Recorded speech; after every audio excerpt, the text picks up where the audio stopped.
But the game of entrepreneurship is so ugly that if people actually knew how ugly was up front, very few would even do it. It's very ugly. It's very lonely. It's very frustrating. It exploits you at the highest level. You know, you in the world of business, you don't just have one or two weaknesses. Imagine all of a sudden one day, 50 weaknesses are exposed, all at the same time. And everybody tells you, because it's you. Who wants that? No one wants that. And imagine a game where you always have to recreate yourself or else you lose. Like, let me put it to you this way. It's like working out, but you can't take a day off. You know how you work at least you got like a few days off to have your, regroup and all that stuff. For the first 2 to 5 years, if you look the other way just because you just made $1 million in a month and you start getting very cocky or arrogant, boom, you're wiped out. That's all it takes. It's a subtle look away to get knocked out. Why do you want to be an entrepreneur?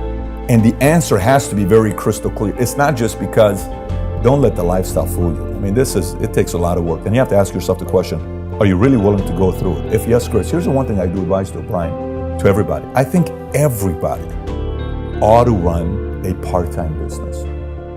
Affiliate marketing, great.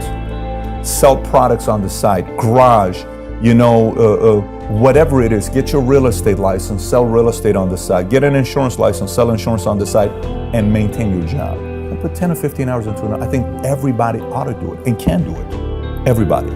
So, but the word of entrepreneur is multidimensional. At what level do you want to go? Do you want to go building a business doing 50 grand a year? Great, go do it. Everybody ought to do it.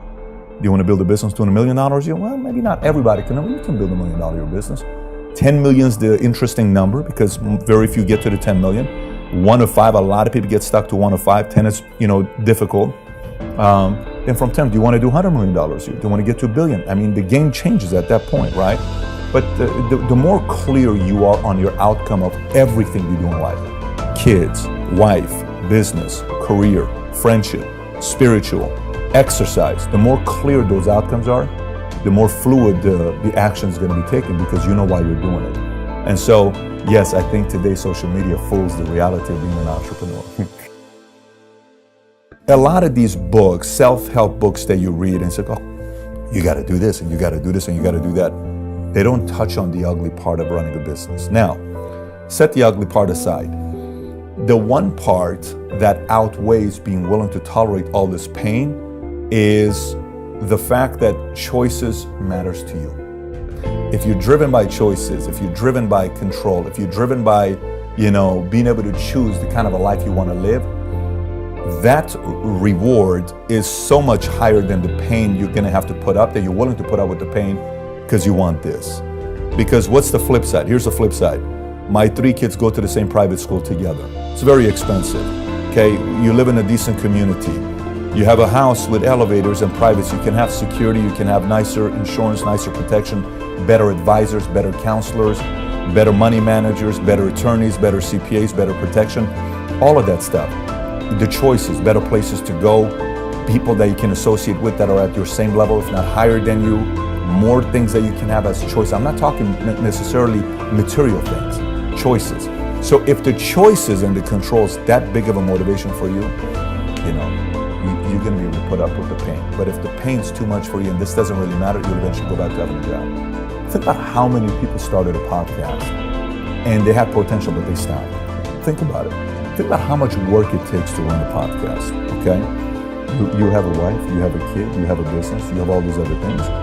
Think about the effort it takes. Think about the discipline. Think about the level of consistency to find guests, to interview, to questions, to research, to content, to all this stuff takes a lot of effort, right?